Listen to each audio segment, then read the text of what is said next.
तर यानंतर आता साम टीव्हीची टीम पुन्हा थेट पोहोचलेली आहे सुरगाणा तालुक्यामध्ये। तिथल्या चिखली गावामध्ये भूकंपाच्या धक्क्यांमुळे डोंगर आणि जमिनीला मोठ्या भेगा पडल्यात। त्यामुळे ग्रामस्थांमध्ये भीतीचं वातावरण आहे। डोंगर खचून माती खाली आल्यामुळे पायवाटही बंद झालेली आहे। ग्रामस्थांना जीव मुठीत धरून प्रवास करावा लागतोय। इथल्या परिस्थितीचा आढावा घेतला आमचे प्रतिनिधी अभिजित सोनवणे यांनी। पाहूया। सुरगाणा तालुक्यातल्या चिखली गावामध्ये आहे आणि चिखली गावाच्या बाजूचा हा डोंगर जो आहे या ठिकाणी खरं तर इथल्या आदिवासी शेतकऱ्यांची शेती आहे। मात्र भूकंपामुळे हा डोंगर खचत चाललेला आहे। डोंगराला मोठमोठ्या भेगा पडलेल्या आहेत। या भेगा किती मोठ्या आहे ह्या देखील मी तुम्हाला दाखवतो।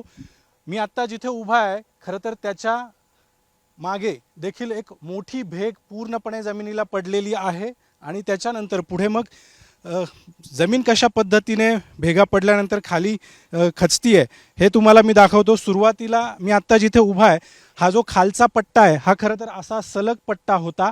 मात्र भूकंपानंतर जमिनीला ज्या भेगा पडल्या त्यामुळे हा जो डोंगराचा भाग आहे हा भाग खचतोय आणि समोर ही पूर्णपणे जमीन कशा पद्धतीने फाटली, अक्षरशः भेग किती मोठी आहे हे बघायला मिळेल आणि याच सगळ्या खानाखुणा इथल्या परिसरामध्ये आपल्याला बघायला मिळतात। आणि त्यामुळे इथल्या ग्रामस्थांमध्ये मागच्या काही दिवसांपासून भूकंपामुळे दहशतीचं वातावरण बघायला मिळतं। अगदी रात्रीच्या वेळी घरामध्ये झोपताना देखील ग्रामस्थ जीव मुठीत घेऊन झोपतायत, कारण पुन्हा कधी भूकंप होईल आणि त्याने नेमकी काय हानी होईल हे कुणालाही सांगता येत नाही। आणि त्यामुळे ही भीतीची छाया इथल्या नागरिकांच्या चेहऱ्यावर स्पष्टपणे आपल्याला बघायला मिळते आहे।